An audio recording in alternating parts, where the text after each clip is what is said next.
Bunch of news to get to on this edition of Titans Today. I am Tom Downey. First up, 2 workouts went down on Monday per Aaron Wilson, the NFL reporter. Shaq Lawson and Terrell Lewis. Now, I've seen some confusion out there because they were listed as linebackers, and people get confused sometimes what they mean by outside linebacker.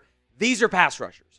Shaq Lawson, the former pretty early round pick, spent his last couple years in Buffalo, has looking for an NFL team this offseason. His numbers are not eye-popping really at all, but that is a veteran presence at edge. And I think for both of these players, Shaq Lawson and Terrell Lewis, who also hasn't done much in his NFL career, was with the Eagles for a good portion of this offseason. What the Titans, I think, are doing here are exploring options on the practice squad. These are not going to be active roster additions. These are practice squad potential pickups. And that's fine. I will never be mad at a practice squad pickup. It is the practice squad. It's like how I'm never going to be mad at a 7th round pick. Like, if you think it's a minor upgrade, gives you veteran depth, sure, go for it. It's not like the guy you're cutting is going to end up being a superstar player anyway. So if you're the Titans GM, if you're Rand Carthon, would you sign either of those guys, or are you just going to roll with what you have? S for sign, P for pass. Let me know in the comments of today's video. Let's check in with the latest on one Will Levis. Head coach Brian Callahan sure made it sound like he expects to have Will Levis out there as the starting QB for Tennessee, and that will be the case as long as he's healthy. Here's what Callahan said earlier this week on Monday. He got a little treatment. He was here for most of the week, and the weekend he got out for a day or two like everybody else did.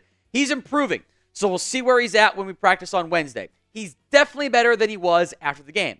We'll give him one more day before he gets back into a weekly routine on Wednesday, and he should be ready to roll. Stay tuned for any updates or changes, but expect him to be in the practice routine this week. I would definitely watch the practice reports this week. Keep an eye on him on Wednesday.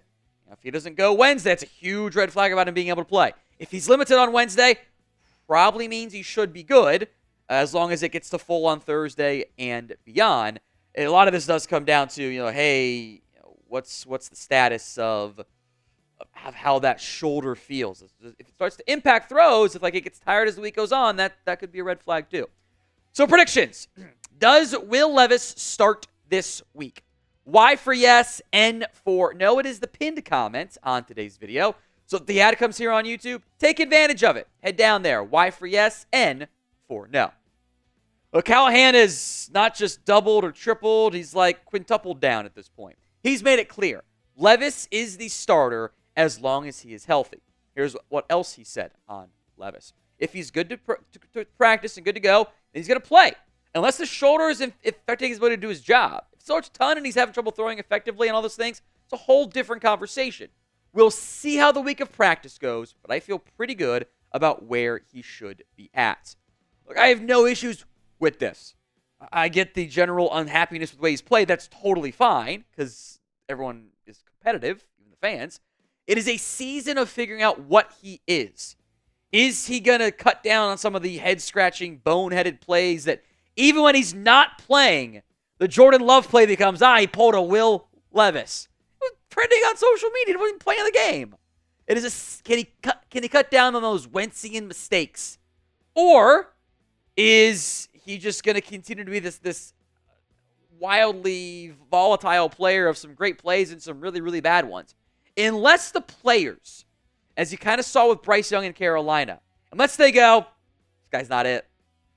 Unless the players become out on him, then you keep playing him.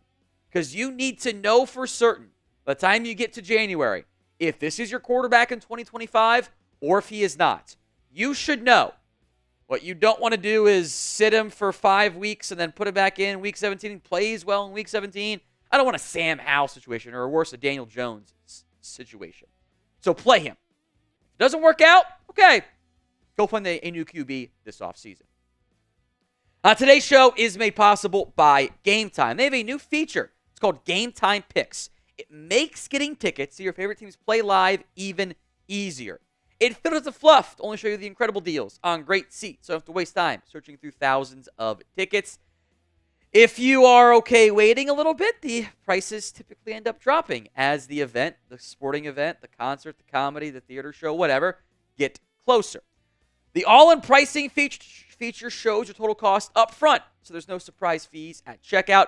You can use the panoramic view from your seat within the app to know exactly what your view is going to look like. Kind of see that one on the Titans Game Time screenshot. And the all-in pricing, again, shows total cost up front, so you can get super, super cheap Vanderbilt football tickets. Hopefully went to the Bama game, because that will never be topped in that school's history. That's the greatest win they've ever had.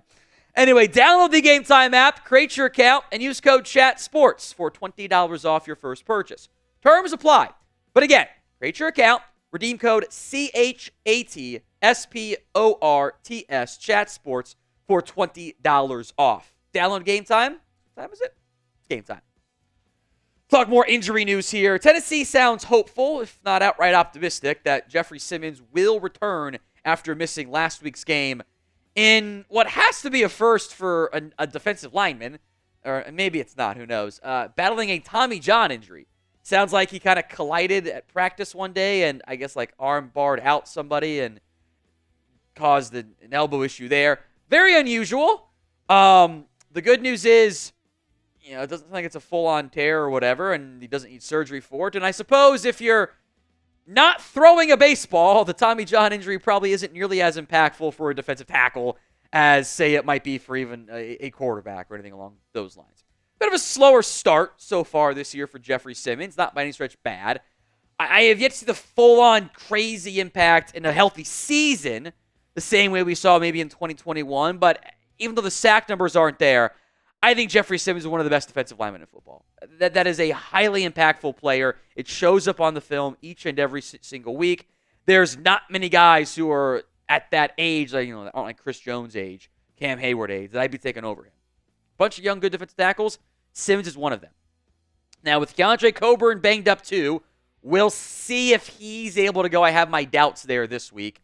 Leaf Sebastian Joe-Davis played pretty well. Devondre Sweat's played very well. You get Simmons back out there. This Titans defense, I think, is low-key good in a way that maybe they haven't gotten the national media credit for their overall play, maybe because so much attention gets paid to the quarterbacks in this league. I think they've done a really good job so far this year. They've kept you in some games that your offense didn't hold up its end of the bargain. I like what I've seen. Getting Simmons back will be a big, big deal for them. We're inching closer and closer to 10,000 subscribers here on Titans Today. So hit that sub button if you haven't already and you want more Titans updates. It's youtube.com/Titans Today.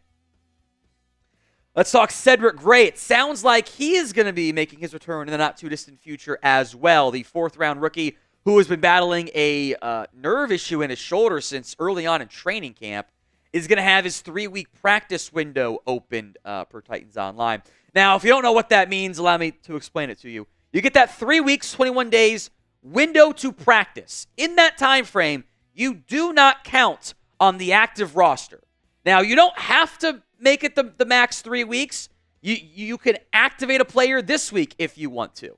He can return at any point inside that 3-week practice window.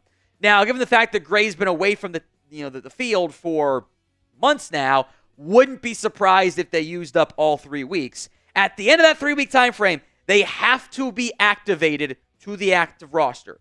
If they are not, then they're out for the year.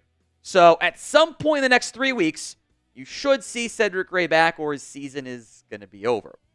So prediction time. What week does Cedric Gray return to the Titans roster? Is it going to be in week 6? Is it week 7, week 8? Let me know in the comments of today's show. Now, whenever Tennessee brings him back, they're going to have to put somebody down and move them off the active roster. Now, there might be an injury that kind of takes care of that problem for you. I wouldn't be surprised if it's Luke Gifford, since he's not really played at linebacker. Otis Reese hasn't really either. I am curious, though, with Ernest Jones, I think, playing very good football right now, or at least solid football. I am curious if they go, okay, maybe Kenneth Murray's the guy we pull down.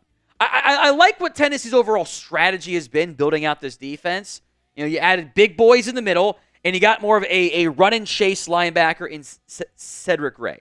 Now, I didn't exactly start day one or anything, but maybe you can carve out a package for him. And then as the year goes on, maybe ramp up that playing time too. I think he fits really well behind Jeffery Simmons and Devondre Sweat. I had issues when he wasn't kept clean.